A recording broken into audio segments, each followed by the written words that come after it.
Hey, my name is Stephen Keach, and this is my studio. Come on in. One of the things that I really value about this space is having everything ready to record pretty much anytime I need to use it. I interned at a studio that was like that when I first moved to Nashville, and it was amazing. I mean, the bands could just set up immediately and start playing. So I kind of adapted the same philosophy here. So I've got, my piano always mic'd up and ready to go. I've got, all the guitars have an input and ready to go, ready to record whenever I need to. I've got a room mic over here.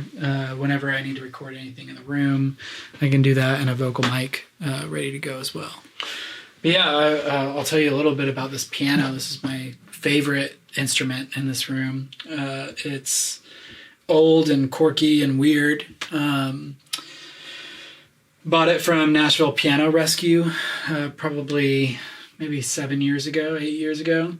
And I'm pretty sure it's been through a fire. It was a military piano for a long time and traveled with the military.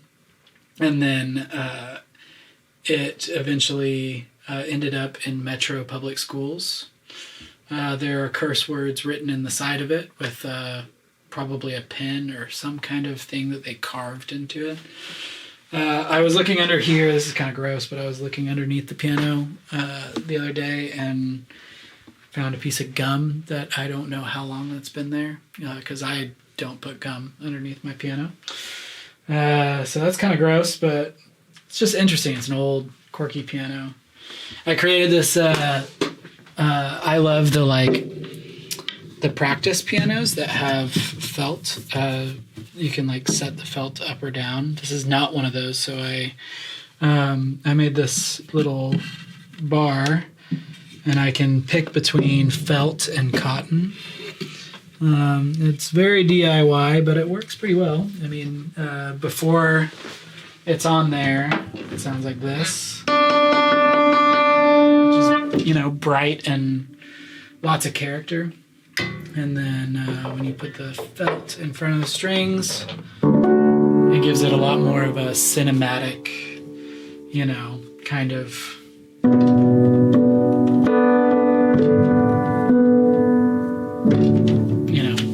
sound to it. But a lot of my ideas kind of start here. I don't always record it because, it's out of tune and it needs a little bit of work. But whenever I need a piano with a lot of character, this is where I go. But a lot of my ideas will start here, and then I'll move them. I'll record it on a MIDI piano that it will sound a little better and kind of build out the track in the computer. But I've got a bunch of guitar pedals. I really like the weird ones. This was given to me by a friend, and it is definitely weird fuzz that you can kind of put a gate on, and you can get some really interesting, strange color from it. This pedal is amazing. This is Matt Hoop's pedal company, 1981, and this is the drive pedal. But it's just beautiful, man. The black on black too is just gorgeous. And this is one of the most versatile drive pedals I've ever used. I don't play violin, but it's nice to have one in here because even just holding it and trying to mess around with it will give me ideas for how to program violin a little better, or how to explain to an actual musician what I'm looking for. Plus it's, a lot of times I can at least play one note. So even turning that into a pad and blending it in with the track will make it sound, really cool. This is actually one of my favorite instruments. It's a ukulele that was made in Hawaii. I spent probably too much money on it when I was there. but it's just a really great instrument that is, really inspiring when I get kind of bored of the guitar or piano or something. I'll often play it in like a weird way that, ukulele is not played in, or I might do something with it that isn't traditional ukulele style. So, fun little instrument.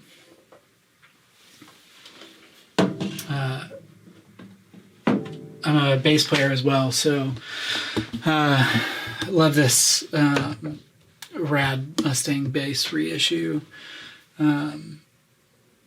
It sounds really way fatter. It's a short scale bass, but it sounds way fatter than you would think. It's just full of just that low end that kind of gets in your gut. This is an American Telecaster that I've had for a really long time, and nothing really replaces a Telecaster. It's just great. Acoustic guitar. Come over here and I'll show you this guitar. I think I named this one Audrey a long time ago, but I bought this guitar for a record from Guitar Center. I wanted a semi-hollow body on the record, and I played all the guitars in the store that resembled that. And I couldn't afford an actual Gibson 335, which is what I wanted. But this one was the only one that stood up to that guitar. And, it was a fraction of the price. But it's an Epiphone Elitist, and it has been one of my favorite guitars since I bought it. And I was meaning to return it after the record. I think we were recording for like 3 days, and I never did, and never made it back to the store because I just could not let it go. So I like to, whenever I'm working with synths, most of the time I'm in the box using software synths, or there's just a lot of really amazing emulations out there. But I've got this thing. It's just like an entry-level Arturia Micro Brute. I really wanted to learn about synthesis and add an element of analog to the digital setup. And it's just really fun to kind of mess around, especially like the low.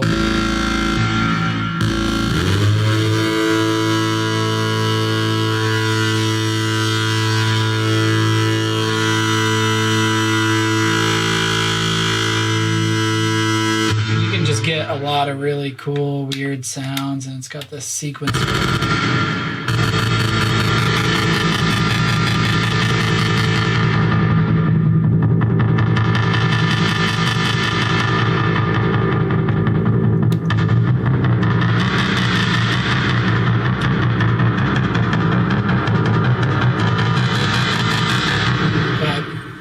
That's actually, my son's favorite toy in here. He always wants to make funny sounds on the synth. So that is definitely, a fun piece of inspiration. Everything I'm running runs through the Apollo Quad and the Apollo Twin. They're connected, and so the Twin actually controls the quad. But that gives me enough preamps and inputs to, run this little room. So those have been really awesome, and it all kind of feeds into this console app. So this is my studio. So I've got the piano right here. So if I want to record piano or even just hear the mics, I can unmute that. And same with these room mics right here, the vocal mic. They're all just kind of ready to go. And I have a reverb send over here as well. So it's pretty efficient in that way, because I think one of the biggest things that like keeps me from creativity is having to plug in cables and mess around with wiring, because it is really frustrating and annoying, and I don't like having, wires run across the floor and stuff like that. It really frustrates me. But yeah, so as far as my MIDI setup, so that is, I've got the M Audio Hammer 88. And so all these are weighted keys. It's got a really great action. And yeah, I've really enjoyed it. It doesn't have any faders or knobs or anything like that. So I got this iControls controller that I can put expression and modulation and vibrato on for when I'm programming strings. I can throw a filter on one of the knobs. It's really intuitive and easy to use. I have a reamp box over here. So a lot of times a sound, like a MIDI sound or something, just needs a little help, like being brought into the real world.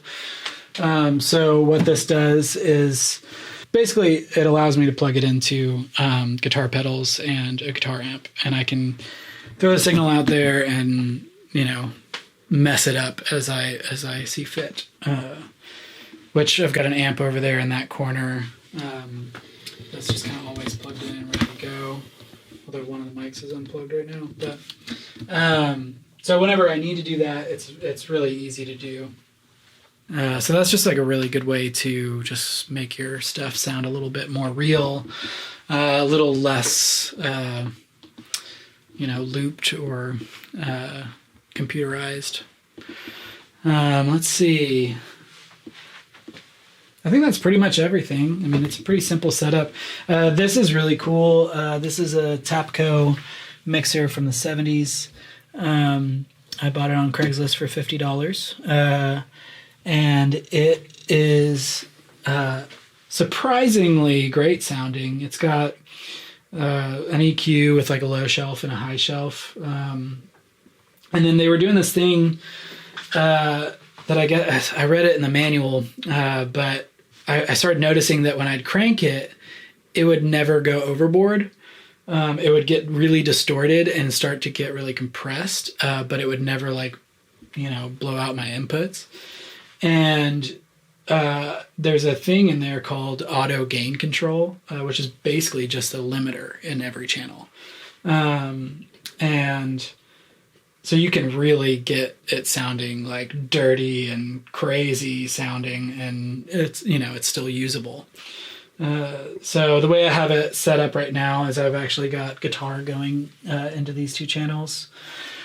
And then I have these two channels open and going through the master channel. So if I want to run anything through it just through the computer, I can, and take advantage of that like weird limiter thing. But that was a cool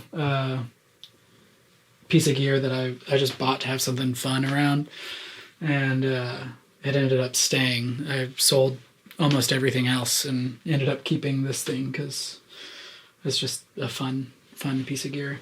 This Avalon U5 it sounds so good. Unfortunately, right now it needs to go to the doctor and get fixed, but soon it will be back up and running, and it's my main bass DI.